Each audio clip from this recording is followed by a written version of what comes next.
You...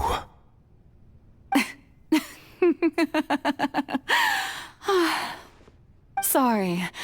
That shocked expression on your face is just too amusing. I couldn't help myself. You are not Furina. Who are you? The sweet sound of bewilderment. Marvelous. A sure sign that my attempt to deceive everyone was a resounding success. But to answer your question, I am Focalor. You know, the god. Focalor? Why did you deceive us? Oh, that wasn't my goal, of course. Goodness, no. But I had to fool everyone else too, if I was to stand any chance of deceiving the heavenly principles. Deceiving the heavenly principles? It's all because of that pernicious prophecy. Dreadful, wasn't it? Everyone doomed to dissolve. Fontaine condemned to be flooded. One was not amused. In fact, one was positively bemused when that problem was thrust upon me by my dearest predecessor. That's the former Hydro Archon Egeria, for the uninitiated. It hardly gets more disastrous than a preordained national catastrophe, now does it? She knew full well that the prophecy would surely come to pass. And as one of the seven, she also knew full well that one defies the heavenly principles at one's peril.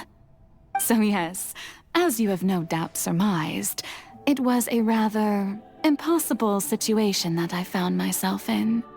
I spent a terribly long time mulling it over, alone on the ocean floor.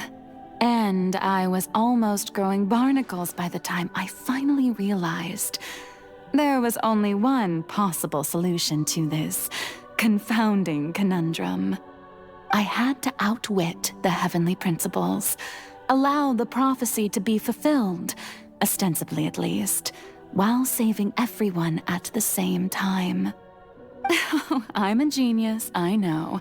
I can only assume that's why Egeria chose me as her successor. Although, looking back now, it was hardly the inheritance one dreams of.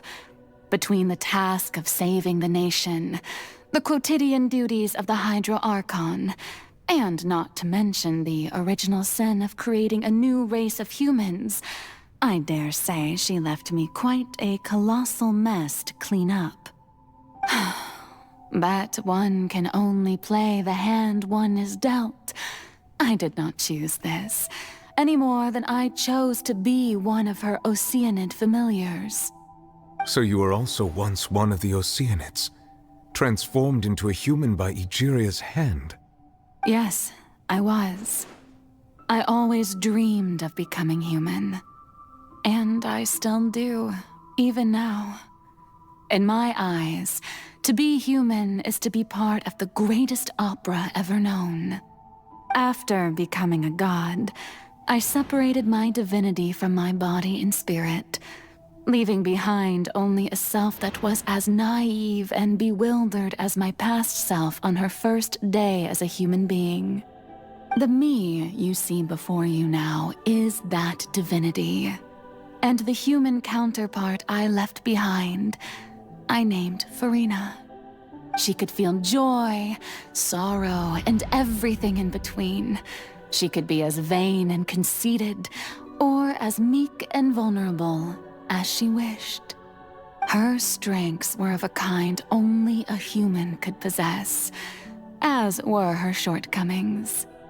But in my eyes, Furina's humanity was what made her perfect. She was perfectly human in every way. The person I always wanted to be. Anyway, so then I cursed her. All part of the plan, of course. The plan to deceive the heavenly principles. Do you still remember the final scene of the prophecy? The Hydra Archon alone, weeping on her throne. In order that the prophecy might appear fulfilled, I invited Furina to be an actress, to play the part of the Hydro Archon in the prophecy. Under the curse I placed on her, so long as I, Focalor's divinity, continued to exist, she could not die. But nor was she free to live her life in the pursuit of happiness. Instead, she was forced to take the stage in the opera house, to embrace the role of leading lady, to forever play the part of the god from the prophecy, all to create a deceitful appearance of that prophecy coming to pass. I suppose now you probably understand why your court is called the Opera Epiclese. But Furina is only human, isn't she? Even though she has had a long life, her mind is no stronger than that of any other ordinary human being. I cannot begin to fathom what she has had to endure. It must have been torture for her. It has indeed. And although she is, in a sense, me in human form, I most definitely owe her an apology for it. It's been 500...